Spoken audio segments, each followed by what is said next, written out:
വിജയകുമാർ നേരത്തെ പ്രതിപക്ഷ നേതാവ് പറഞ്ഞത് ഇപ്പോൾ കെ രമ പറയുന്നത് എന്തുകൊണ്ടാണ് ചിലർ ശിക്ഷിക്കപ്പെടാതെ പോയത് ഇതൊരു രാഷ്ട്രീയ വിഷയമായി കൂടി ഏറ്റെടുത്ത് വരികയാണെന്ന് തോന്നുന്നു പ്രതിപക്ഷം. ഏതായാലും തെളിവ് എന്നുള്ളത് എത്രത്തോളം പ്രധാനമാണ് എന്നത് ഒരിക്കൽ കൂടി നമ്മൾ ഇവിടെ പറയേണ്ടി വരുന്നു.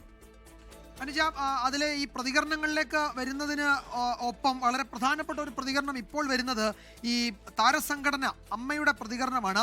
നിയമം നീതിയുടെ വഴിക്ക് നീങ്ങട്ടെ, അമ്മ കോടതിയെ ബഹുമാനിക്കുന്നു എന്നാണ് താരസംഘടനയുടെ ഒരു FB പോസ്റ്റ്. അത്രയും മാത്രമേ അതിൽ പറയുന്നുള്ളൂ. ഒരിക്കൽ കൂടി, നിയമം നീതിയുടെ വഴിക്ക് നീങ്ങട്ടെ, അമ്മ കോടതിയെ ബഹുമാനിക്കുന്നു എന്നാണ് പറയുന്നത്.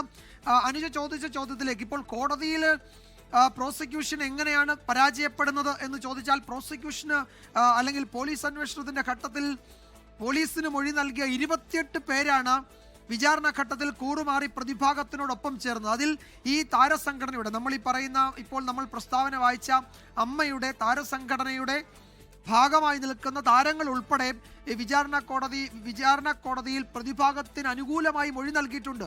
അതൊന്നും രണ്ടു പേരല്ല, 28 പേര് അങ്ങനെ മൊഴി നൽകുകയും ചെയ്തിട്ടുണ്ട്. പക്ഷെ അപ്പോഴും അതിജീവിതയ്ക്ക് അനുകൂലമായി മൊഴി നൽകിയതിൽ 2 or 3 പേര് അവരുടെ മൊഴിയിൽ ഉറച്ചു നിൽക്കുകയും ചെയ്തു. അതിൽ 2 പേര് താരസംഘടനയിലുള്ളവരാണ് എന്നതും ഈ ഘട്ടത്തിൽ നമ്മൾ വിസ്മരിക്കുന്നില്ല. പക്ഷെ അപ്പോഴും 28 പേര് മൊഴി മാറ്റി എന്നത് ചെറിയ കാര്യമല്ല. അങ്ങനെ ഒരു വിചാരണയുടെ ഘട്ടത്തിൽ ഇത്രയും ആളുകൾ മൊഴി മാറ്റുന്നത് ആ വിചാരണ ആകെ അട്ടിമറിക്കുന്നതിന് തുല്യമാണ് എന്നത് നമുക്ക് അത് മറക്കാൻ കഴിയുന്നതുമല്ല.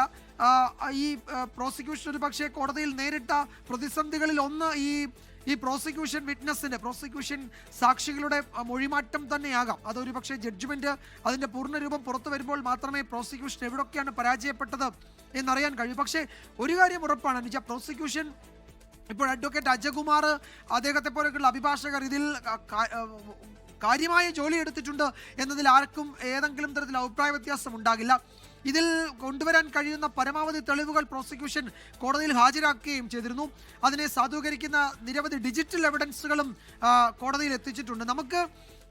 നമുക്കറിയാവുന്നതാണ് ഈ കേസിന്റെ വിചാരണയുടെ എത്രയെത്ര ഘട്ടങ്ങളിലാണ് മേൽക്കോടതിയെ സമീപിക്കേണ്ടി വന്ന ഇടക്കാല ഉത്തരവുകൾക്കായി ഇന്ററിം റിലീഫിനായി അതിജീവിതയ്ക്ക് മേൽക്കോടതിയിൽ പോകേണ്ട സാഹചര്യം ഉണ്ടായത്.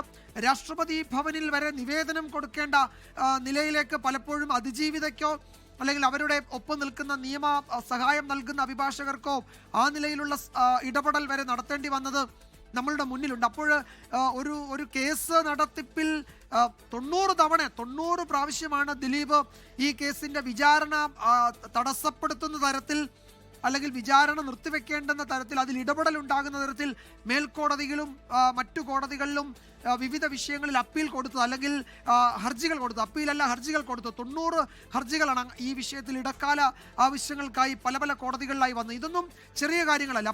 ലോകത്തെവിടെയായാലും ഏത് സമയത്തും 24 വാർത്തകളും ഓഗ്മെന്റഡ് റിയാലിറ്റി പാക്കേജുകളും എക്സ്പ്ലെയിനറുകളും വിശദമായി കാണാൻ ഞങ്ങളുടെ YouTube ചാനൽ നിങ്ങൾക്ക് സബ്സ്ക്രൈബ് ചെയ്യാം.